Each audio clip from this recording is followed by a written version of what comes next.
Hello everyone, welcome back to my channel. मैं हूँ भारती और आज आप लोग के लिए लेकर आई हूँ कहानी माफियाज रिवेंज का एपिसोड नंबर 19। तो चलिए ज़्यादा बातें ना करते हुए हम कहानी के अगले भाग की तरफ बढ़ते हैं। वो घसीट-कर ट्विंकल को सीक्रेट रूम में ले गया। सीक्रेट रूम साउंड प्रूफ था क्योंकि अगस्त्य अक्सर वहीं रोया करता था और अपना मन हल्का किया करता था। अगस्त्य ने रूम को लॉक किया। वहाँ वही तस्वीर थी। एक तरफ ट्विंकल के पेरेंट्स थे और इसके ऊपर अगस्त्य के पेरेंट्स की तस्वीर थी। अगस्त्य ये देखकर कहता है, देख रही हो इन्हें, ये मेरे पेरेंट्स हैं और वो तुम्हारे। ट्विंकल हैरानी से कहती है, तो? अगस्त्य गुस्से में मुस्कुराते हुए कहता है, तो ये कि तुम्हारे पेरेंट्स खूनी हैं। मेरे माँ बाप का खून किया है उन्होंने, मुझे अनाथ किया, समझी? और तुम जानती भी हो उसके बाद कैसे कैसे दिन देखे हैं हमने। सड़कों पर रहा हूँ मैं अकेला। प्रेम और सोना को पढ़ाना कितना मुश्किल था, घर का किराया देना था, उनको खाना देना था। 18 साल का था मैं।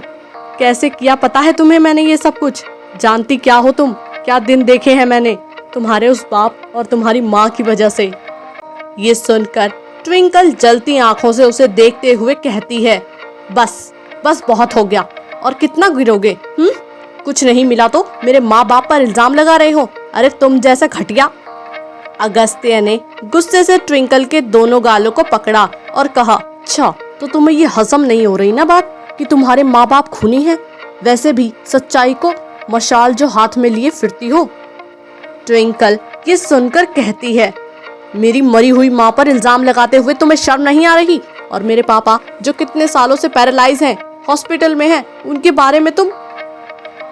फिर वो गुस्से से चीखते हुए कहती है, एक शब्द नहीं, समझे उनके बारे में?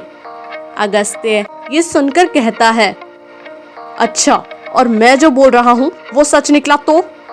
ये सुनकर ट्विंकल गुस्से से कहती है, तो मैं खुद को तुम्हें पूरी तरह सौंप दूंगी। तुम जैसा कहोगे वैसा करूंगी। अरे तुम्हारी मिस्ट्रेस तक बनने के लिए तैयार हो जाऊंगी, क्योंकि मुझे पता है तुम्हारी बात में जरा भी सच्चाई नहीं है। अगस्त्य उसके करीब आते हुए कहता है, तो ठीक है, कल मिल लेना अपने बाप से, वो तुम्हें खुद अपनी करतूत बता देगा। बाकी की बात अब हम तभी करेंगे, समझी तुम? ये कहकर वो पैर पटकता हुआ वहां से चला जाता है। ट्विंकल को कुछ समझ नहीं आ रहा था। वो बार बार उस तस्वीर को देखने लगती है। उसे कल का इंतजार था। कल की सुबह या तो उसकी जिंदगी में खुशियां लाएगी या पूरी तरह अंधेरा। फिर वो मन में कहती है, अगस्त्य ये सच है तो मैं जीते जी मर जाऊंगी। किसी की जिंदगी मेरे पेरेंट्स ने बर्बाद की। छी नहीं, ऐसा नहीं हो सकता। और अगर ये गलत है तो मैं एक पल भी इस घर में नहीं रुकूंगी। और जहाँ तक मैं अगस्त्य को जानती हूँ वो मुझे जाने देगा, क्योंकि बात उसके पेरेंट्स की है। अब वो इसी बारे में सोच रही थी कि अगस्त्य एक बार फिर कमरे में आया। अब वो शांत लग रहा था। उसकी आंखें सूजी हुई थी, जैसे मानो वो कितना रोया हो। ट्विंकल को पहली बार उसकी हालत पर तरस आ रहा था। वो बहुत अकेला था, बिल्कुल घुट चुका था अंदर से। ट्विंकल उसे इग्नोर करके अलमारी से अपने कपड़े लेने चली जाती है।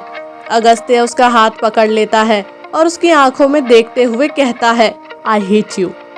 ये सुनकर ट्विंकल कहती है, I don't have any feelings for you, neither love nor hate. ये सुनकर अगस्त्य कहता है, पूरी बात तो सुन लिया करो। आई हेट यू, ऐसा चाहता रहूंगा, पर ये सच है, I need you just like my hobby. ये सुनकर ट्विंकल कहती है, अगर सब झूठ निकला तो मैं हमेशा के लिए यहाँ से चली जाऊंगी। ये सुनकर अगस्त्य कहता है, तुम कभी नहीं जा पाओगी। पता है क्यों?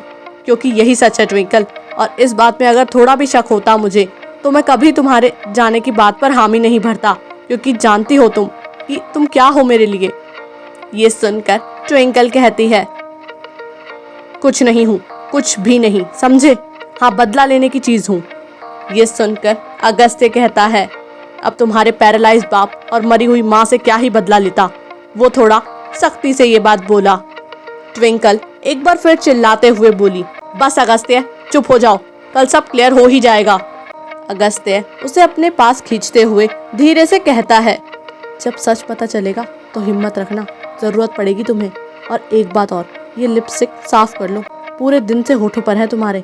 इतनी देर तुम्हारे लबों पर मेरे होठ के अलावा कुछ ना रहे, मुझे मंजूर नहीं, समझी।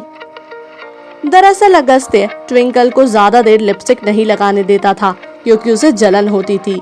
ये सुनकर ट्विंकल कहती है, मेरे होठ मेरी मर्जी, समझे।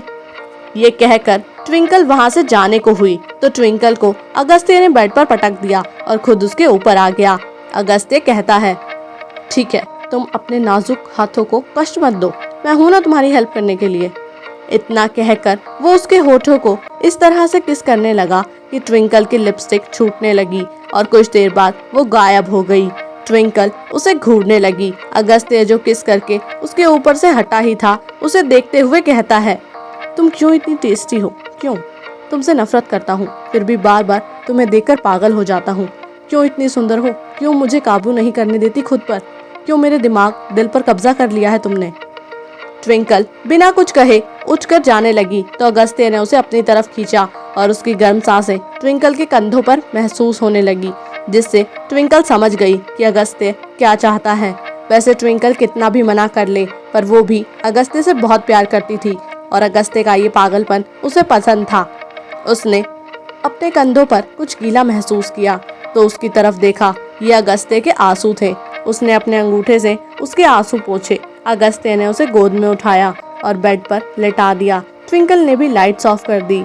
आज कमाल की बात ये थी कि ट्विंकल अगस्त्य पर हावी थी और आज जो बात उनके रोमांस में थी वो अलग ही थी।